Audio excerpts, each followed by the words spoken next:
कहानियाँ दिल की में आपका एक बार फिर से स्वागत है। हमारी आज की कहानी एक ऐसे विषय पे है जो हम सब ने कभी ना कभी अपनी ज़िंदगी में महसूस किया है, अपने काम की, अपनी ज़िंदगी की भागदौड़ में। तो चलिए शुरू करते हैं आज की कहानी, वो जन्मदिन जो मिस हो गया। ऋषि अपने घर पर सोफे पे बैठा अपने फ़ोन को स्क्रॉल कर रहा था। तभी उसकी माँ का नाम फ़ोन की स्क्रीन पे चमकता है। वो तुरंत उस कॉल को उठाता है। हेलो माँ, क्या हाल चाल? बेटा, तुमने कैलेंडर देखा? इस शनिवार तुम्हारे पापा का 60वां जन्मदिन है। ऋषि मुस्कुरा उठा।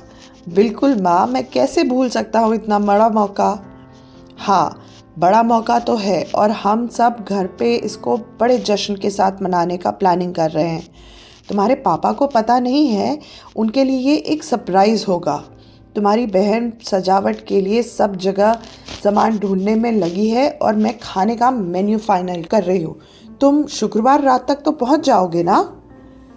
ऋषि की आवाज़ में झिकझिकाहट थी। माँ, मुझे नहीं लगता कि मैं आ पाऊँगा। ऑफिस में एक बहुत बड़ा प्रोजेक्ट चल रहा है और मेरे बॉस ने उसकी सारी जिम्मेदारी मेरे ऊपर दे रखी है। इसके लिए हमें सोमवार की सुबह एक प्रेजेंटेशन देनी है जो मुझे ही तैयार करनी है, तो मैं नहीं आ पाऊँगा। उसकी माँ कुछ क्षण के लिए चुप हो गई। ऋषि, ये तुम्हारे पापा का 60वां जन्मदिन है। क्या तुम अपने बॉस से बात नहीं कर सकते? तुम जानते हो ना ये कितना खास है। हाँ माँ, मैं जानता हूँ और मैंने कोशिश की, लेकिन अभी ऑफिस में कुछ लोग अपने पर्सनल काम से छुट्टी पर हैं और मैं इस समय छुट्टी नहीं ले पा रहा हूँ माँ। मुझे बहुत बुरा लग रहा है पर मैं नहीं आ पाऊँगा। एक गहरी सांस लेते हुए उसकी माँ ने कहा, मैं समझती हूँ बेटा, तुम्हारे पापा उस दिन तुम्हें बहुत मिस करेंगे। हम सभी करेंगे। इस बात के साथ उन्होंने कॉल एंड कर दी।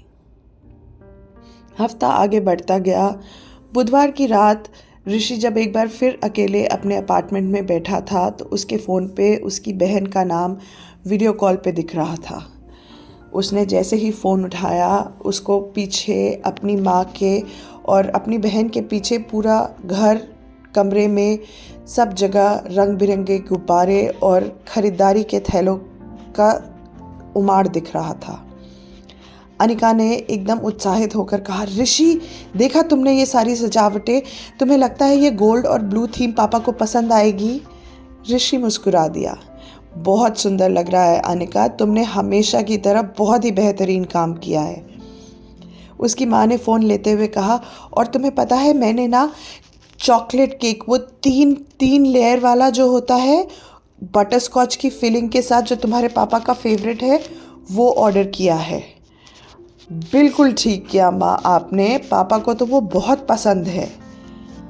अनिका को ऋषि की बात कुछ अटपटी लगी। उसने कहा, रुको, तुम क्या बोल रहे हो? मुझे क्यों ऐसा लग रहा है कि तुम नहीं आने वाले हो?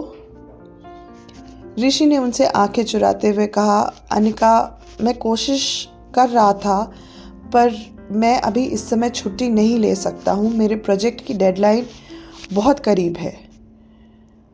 अनिका ने उसे चौंकते हुए कहा, ऋषि, ये सिर्फ एक जन्मदिन नहीं है, ये पापा का 60वां जन्मदिन है और तुम्हें पता है वो इस दिन के लिए कितने समय से इंतज़ार कर रहे थे, कितने एक्साइटेड थे हम सबके साथ ये दिन बिताने के लिए। ये सुनकर ऋषि को और चिढ़ सी महसूस हुई। हाँ, पता है मुझे। तुम्हें क्या लगता है मुझे नहीं समझ में आता? बिल्कुल पता है मुझे, पर क्या करूं, मैं ये नौकरी नहीं खो सकता हूं। उसकी माँ ने धीरे स्वर में कहा, कोई बात नहीं बेटा, तुम परेशान मत हो। हम कोशिश करेंगे कि तुम्हें उस दिन हम शामिल कर सके। क्यों ना हम तुम्हें उस समय वीडियो कॉल कर लें? ऋषि ने मुस्कुराने की कोशिश करते हुए कहा, हाँ, ऐसा कर लीजिएगा और फिर मैं भी उस जश्न का हिस्सा बन पाऊँगा। ये कहकर उन्होंने अपनी कॉल ख़त्म कर दी। शुक्रवार की रात जब वो घर वापस आकर अपने काम में लगा हुआ था तो ऋषि के फ़ोन पे उसके पापा का नाम चमकने लगा। उसने कॉल उठाई और उसके पापा ने कहा, तो ऋषि, क्या तुम इस वीकेंड घर आ रहे हो? मैं तुम्हारे साथ चाय और शतरंज का खेल बहुत मिस कर रहा हूँ। ऋषि ने झिझकते हुए कहा, काश आ पाता पापा, लेकिन ऑफिस के काम में इतना उलझा हुआ हूँ कि इस वीकेंड लगता नहीं है कि मैं आ पाऊँगा। मैं अगले महीने ज़रूर आऊँगा। ये सुनकर उसके पापा थोड़े दुखी हो गए। उन्होंने कहा, मैं समझ सकता हूँ बेटा, काम हमेशा पहले आता है। बस कल फ़ोन करना मत भूलना। ऋषि को ये सुनकर और बुरा लगा। किसी भी हालत में नहीं भूलूंगा पापा, और हाँ, हैप्पी बर्थडे इन एडवांस। ये सुनकर उसके पापा हंस दिए। धन्यवाद ऋषि, अच्छा लगता अगर कल तुम हमारे साथ होते, पर कोई बात नहीं, अगली बार। ये कहकर उन्होंने कॉल ख़त्म कर दी।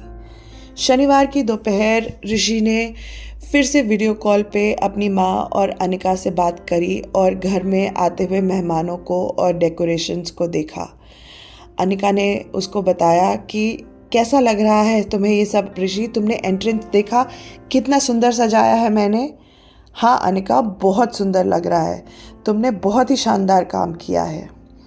उसकी माँ ने फ़ोन लेते हुए कहा कि बेटा, तुम्हारे पापा को अभी पता नहीं है, वो अपनी स्टडी में कुछ काम कर रहे हैं तो उनके पास कुछ भी आवाज़ नहीं गई है। हम उन्हें सरप्राइज़ करने जा रहे हैं, तुम वीडियो कॉल पे ही रहना उनकी प्रक्रिया देखने के लिए।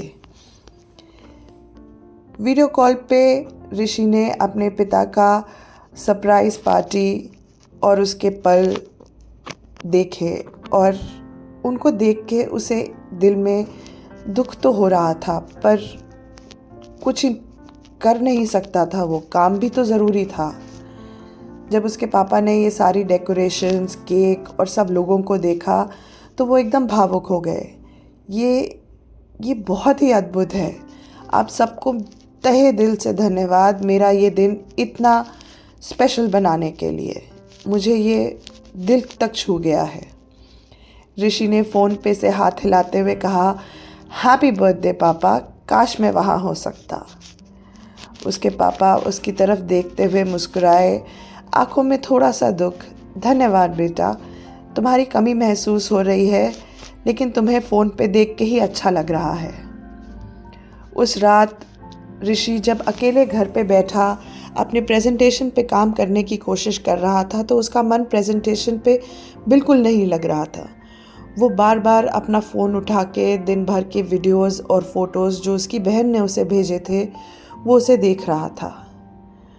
बैठे बैठे वो खुद से ही बोल पड़ा, मुझे वहाँ होना चाहिए था। इतनी भागदौड़, इतनी मेहनत इस काम के लिए, इस सब का क्या फ़ायदा अगर मैं अपने परिवार के साथ उनके ख़ास दिनों पे ही ना रह पाऊँ। उसने एक बार फिर फ़ोन को साइड रखते हुए प्रेजेंटेशन पे काम करने की कोशिश की, पर एकदम व्यर्थ लग रहा था सब कुछ। उसे उसकी आंखों के सामने बार बार उसके पिता का मुस्कुराता हुआ चेहरा जब वो केक काट रहे थे, अगल बगल का शोर, लोगों की बात, सब कुछ घूम रहा था। उसने खुद को तसल्ली देते हुए कहा कि मैं अगली बार ऐसा नहीं होने दूंगा। काम को अपनी ज़िंदगी के महत्वपूर्ण पलों में हावी कभी नहीं होने दूंगा। मैं हर कोशिश करूंगा कि इस तरह के पल मैं आने वाले जीवन में कभी ना मिस कर सकूं। आशा है आपको हमारी ये कहानी पसंद आई होगी। कमेंट्स में ज़रूर बताइएगा कि अगर आपने कभी ऐसा महसूस किया हो, और लाइक, शेयर, सब्सक्राइब भी करना मत भूलिएगा। धन्यवाद।